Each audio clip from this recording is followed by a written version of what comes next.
पीलू, तुम मेरी चिंता मत करो, तुम शहर जाकर पढ़ाई करो। मुझे ये मटका खिचड़ी बिरयानी बनाना सिखा सकती हैं? वासेपुर गांव में बबली रहती थी। वो मजदूरी करके अपने घर का गुजारा कर रही थी। उसकी बेटी पीलू शहर जाकर पढ़ाई करने के बारे में सोची थी और उसके लिए पढ़ाई करके तैयारी कर रही थी। ऐसे ही एक दिन पीलू को शहर के कॉलेज में एडमिशन के लिए लेटर आता है। बबली और पीलू बहुत खुश होते हैं, लेकिन उसी शाम बबली के एक कार से एक्सीडेंट हो जाती है। पीलू, तुम मेरी चिंता मत करो, मैंने तुम्हारी पढ़ाई के लिए पैसे जमा किए हैं, तुम शहर जाकर पढ़ाई करो, यहाँ की चिंता मत करना। नहीं माँ, मैं तुम्हें ऐसी हालत में छोड़कर नहीं जाऊंगी। लेकिन तभी वहाँ कड़क सेठ आ जाता है। अरे, भागने का इरादा है क्या? तुम्हारे पिताजी ने मुझसे कर्जा लिए थे, पहले उसे चुकाओ और उसके बाद जहाँ जाना है चली जाओ। ठीक है कड़क सर, मैं आपका कर्जा चुका कर ही पढ़ाई के लिए जाऊंगी। ऐसे ही एक दिन पीलू जंगल में काम की तलाश में जा रही थी। उसे सुंदरी कव्वी रास्ते के किनारे मटका खिचड़ी बिरयानी बेचते हुए मिली। सुंदरी काकी, मैं पहली बार मटका खिचड़ी बिरयानी के बारे में सुन रही हूँ। बहुत भूख लगी है। इस जंगल में आपकी अकेले की दुकान है? इस जंगल में ही नहीं पीलू, मेरी पूरी गांव में मटका खिचड़ी बिरयानी की एक लौती दुकान है। सुंदरी पीलू को उसकी खास डिश मटका खिचड़ी बिरयानी देती है। वाह सुंदरी काकी, ऐसा खाना तो मैंने कभी नहीं खाई है।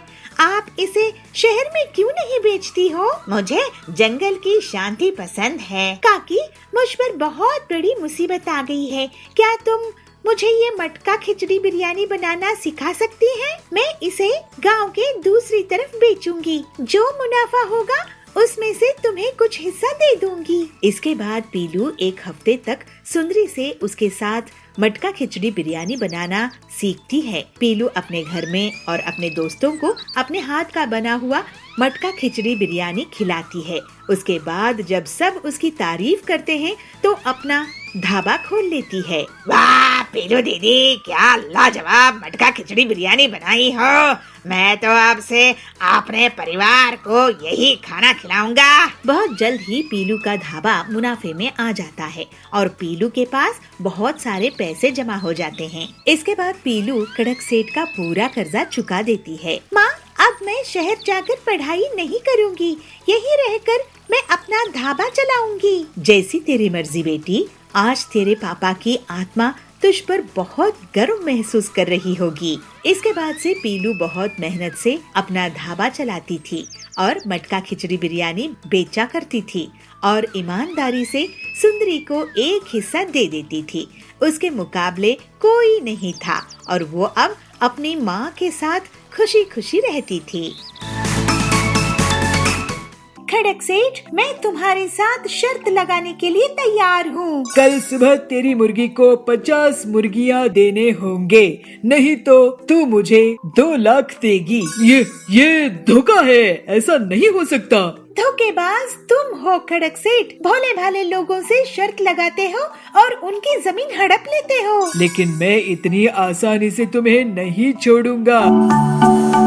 बहुत साल पहले पीलू एक गांव में मुर्गियों का व्यापार करती थी, लेकिन पीलू के पास जो भी मुर्गी होती वो चुपचाप भाग जाती थी। लेकिन उसके पास एक मुर्गी थी जो बहुत सालों में घर के बाहर भी नहीं गई और उसे रोज एक अंडा देती थी। पीलू सोच में पड़ जाती कि वो एक अंडे का क्या करे, क्योंकि एक अंडा तो कोई नहीं खरीदेगा। पीलू सोचती है, अब मैं इस एक अंडे का क्या करूं? मेरे पास तो कोई मुर्गी टिकती ही नहीं है। पता नहीं मुर्गियों को मैं क्यों ना पसंद हूँ। एक ही मुर्गी है जिसको मैं लवली कहती हूँ, इसका एक अंडा कौन खरीदेगा? मैं ही खा जाती हूँ। वैसे भी एक अंडा बेचकर पैसे तो मिलने से रहे, कम से कम अपना पेट एक अंडे से तो भर ही लूंगी। ऐसे ही एक दिन पीलू अपनी मुर्गी के साथ जंगल घूमने के लिए निकली। अब बहुत दिनों से बाहर नहीं गए हैं, इस मुर्गी को घर में ही नहीं छोड़ सकती, क्या पता ये भी भाग जाए। तभी उसे एक बूढ़ी पक्षी बबली एक पेड़ के नीचे बेहोश मिलती है। अरे बूढ़ी आंटी, उठो उठो, क्या हुआ तुम्हें? कौन है?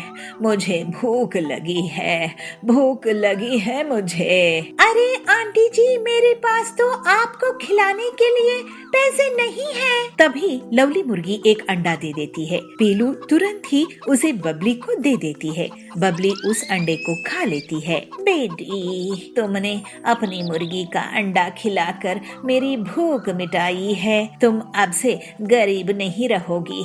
ये मुर्गी तुम्हें एक सोने की अंडा देगी। उस अंडे को तुम पंखे में रख देना और घुमाना। जब अंडा घूम रहा होगा तब तुम उससे जो मांगोगी वो मिल जाएगा।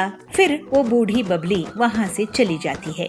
पीलू घर आती है और फिर अगले दिन लवली मुर्गी सोने का अंडा देती है। पीलू उस अंडे को पंखे में रख देती है। सोने के अंडे, मुझे ढेर सारे पैसे दो। अरे ये क्या, इससे तो कोई पैसा नहीं आया। आंटी जी तो कह रही थी चलो सोने के अंडे, मुझे पैसे कमाने का रास्ता बताओ। उसी गांव में खड़क सेठ था। वो लोगों से शर्त लगाकर पैसे कमाता था। पीलू उसके पास जाती है। खड़क सेठ, मैं तुम्हारे साथ शर्त लगाने के लिए तैयार हूँ। तू मुझसे क्या शर्त लगाएगी पीलू? तू पिद्दी चिड़िया है। तेरे पास एक मुर्गी ही तो है, ले देकर चल। मैं तेरे साथ भी शर्त लगा लेता हूँ। कल सुबह तेरी मुर्गी को 50 मुर्गियाँ देने होंगे, नहीं तो तू मुझे 2 लाख देगी। ठीक है, लेकिन अगर मैं जीती तो तुम मुझे 5 लाख रुपए दोगे खड़क सेठ। जा जा, एक मुर्गी से 50 मुर्गियाँ निकाल के दे मुझे। फिर पीलू शर्त लगाकर चली जाती है और सोने के अंडे को पंखे में रखकर उसे 50 मुर्गियाँ मांगती है। सोने का अंडा उसे 50 मुर्गियाँ दे देता है। अगले दिन खड़क सेठ ये देखता है तो उसका सिर चकरा जाता है। ये धोखा है, ऐसा नहीं हो सकता। धोखेबाज तुम हो खड़क सेठ। भोले भाले लोगों से शर्त लगाते हो और उनकी जमीन हड़प लेते हो।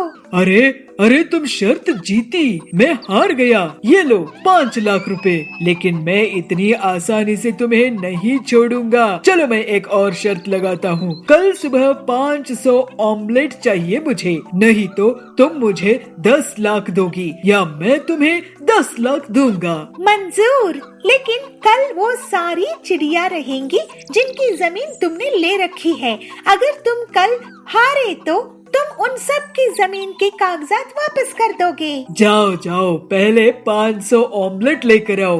फिर पीलू अगले दिन सोने के अंडे से 500 ऑमलेट की इच्छा रखती है और उसमें से 500 ऑमलेट निकल आते हैं। अगले दिन पीलू सभी अन्य पक्षियों के साथ अपने घोंसले में खड़क का इंतजार कर रही थी। क्यों पीलू, शर्त हारने के लिए तैयार हो ना? 10 लाख है कि नहीं तुम्हारे पास? अगर हार गई तो ये सारी चिड़िया तुम्हें पीटेंगी, क्योंकि तुम्हारे कारण इनकी जमीन हमेशा के लिए मेरी हो जाएगी। लेकिन ऐसी शर्त तो मैंने नहीं रखी। तुम वाकई बहुत बड़े धोखेबाज हो। लेकिन मुझे फिक्र नहीं, तुम शर्त हारने वाले हो। ये देखो, ऑमलेट गिन लो, पूरे 500 है। अरे नहीं, मेरा सिर चकरा रहा है। इतने सारे ऑमलेट। वो भागने लगता है, लेकिन सारे पक्षी उसको पकड़कर पीटने लगते हैं और अपनी जमीन के पैसे ले लेते हैं और पीलू को 10 लाख रुपए मिल जाते हैं। इस तरह से पीलू सबकी मदद करके खुशी खुशी रहने लगती है। माँ, मुझे रेलगाड़ी की चित्र बनाना है। अरे मुझे तंग मत करो, अपने पिताजी से जाके पूछो। अरे पिंकी बेटा, मुझे तंग मत करो, अपनी स्कूल की कोई भी किताब में बना ले। इतनी क्यों चिंता कर रही है? ये भी कोई समस्या है? एक गांव में पिंकी नाम की लड़की अपने माँ बाप के साथ रहती थी। पिंकी बहुत सयानी थी। जो कुछ देखती थी उसको अपने पेंसिल से अपनी किताबों में चित्र बनाती थी। पिंकी की इस आदत को माँ बाप की प्रोत्साहन भी था। पिंकी कक्षा 2 में पढ़ती थी। एक दिन उसने अपनी किताब में रेलगाड़ी देखी। रेलगाड़ी तो बहुत लंबी होती है, उसको कहाँ पर चित्र बनाए, ये पिंकी की समस्या थी। पिंकी घर आई। माँ, मुझे रेलगाड़ी की चित्र बनाना है, मैं कहाँ बनाऊँ? अरे पिंकी, वो क्या बड़ी बात है, अपनी किताब में बनाओ। अरे माँ, आप तो इतना भी नहीं समझती हो। किताब तो छोटी पड़ेगी। अरे मुझे तंग मत करो, अपने पिताजी से जाके पूछो, मैं खाना पका रही हूँ ना। पिताजी पिताजी, मैं रेलगाड़ी की चित्र बनाना चाहती हूँ, कहाँ बनाऊँ? पिंकी के पिता ऑफिस की हिसाब किताब कर रहे थे तो चिढ़ के बोलते हैं, अरे पिंकी बेटा, मुझे तंग मत करो, जाओ ना अपनी स्कूल की कोई भी किताब में बना ले। अरे पापा, आपको इतना भी नहीं पता, किताब में रेलगाड़ी के चित्र नहीं बना सकते क्योंकि वो तो बहुत लंबी होती है। तो तभी वहाँ पे पिंकी की दादी बैठी थी। तो दादी को पिंकी की बात सुन के बहुत हंसी आती है और पिंकी को बुला के बोलती है, अरे पिंकी बेटा, इतनी क्यों चिंता कर रही है? ये भी कोई समस्या है? जाओ ना स्कूल की दीवार पे बना दो। दादी की बात पिंकी को बहुत अच्छा लगता है और सोचती है दीवार तो इतनी लंबी इतनी चौड़ी होती है तो रेलगाड़ी तो समा ही जाएगी।